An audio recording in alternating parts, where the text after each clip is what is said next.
ST વિભાગે મહેસાણા નગરપાલિકાને NOC નિયમો મુદ્દે નોટિસ પાઠવી છે। સિટી બસના અનધિકૃત રૂટ મામલે નોટિસ પાઠવવામાં આવી। અગાઉ મંજૂર 8 રૂટ સિવાય નવા વધારાના 16 રૂટ શરૂ કરાયા। મનસ્વીપણે 16 રૂટ પર કરાતું સંચાલન બંધ કરવા તાકીદ કરાઈ। મંજૂરી વિના રૂટ લંબાવવા મામલે એસટી વિભાગ લાલઘુમ થયું। યોગ્ય નિયમોનું પાલન નહીં થાય તો એનઓસી રદ થશે। એસટી વિભાગની આકરી નોટિસથી મનપા તંત્રમાં ભારે હડકંપ મચ્યો છે।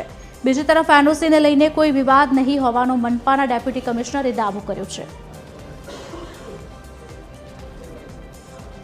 મહેસાણાની હદના છે એ 8 રૂટો મુખ્ય શહેરી બસ સેવા તરીકે સંચાલન કરવા માટે પત્ર વ્યવહાર કરવામાં આવ્યો હતો। એ પત્ર અનુસંધાને વિભાગીય કચેરી દ્વારા તેઓને એનઓસી આપવામાં આવેલી। તેમ છતાં સમય પસાર થતા નગરપાલિકામાંથી મહાનગરપાલિકા બનતા આ 8 રૂટોમાંથી વધારો કરી અને 16 જેટલા વધારાના રૂટોનું સંચાલન હાથ ધરવામાં આવી રહેલ, જે ધ્યાને આવતા એસટી નિગમ દ્વારા મુખ્ય ચીફ ઓફિસર સાહેબ નગરપાલિકાને પત્ર વ્યવહાર કરી અને એનઓસી મેળવવા માટે જાણ કરવામાં આવેલી હતી। તેમ છતાં આજ દિન સુધી કોઈ પત્ર વ્યવહારથી તેઓ દ્વારા જાણ થયેલ નથી। માટે આજે પુનઃ નગરપાલિકાને મહાનગરપાલિકાને અમારે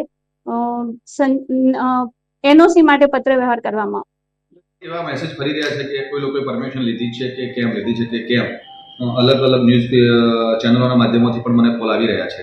તો એમાં સીયુટીની મંજૂરી લેવાની થાય છે કમિશનર ઓફ ટ્રાન્સપોર્ટની, જે 16/5/2025ના રોજથી આ પરમિશન એ લોકોએ લીધેલી છે સિટી બસ એજન્સીએ। એટલે મને આમાં કોઈ વિવાદનું સ્થાન જણાતું નથી।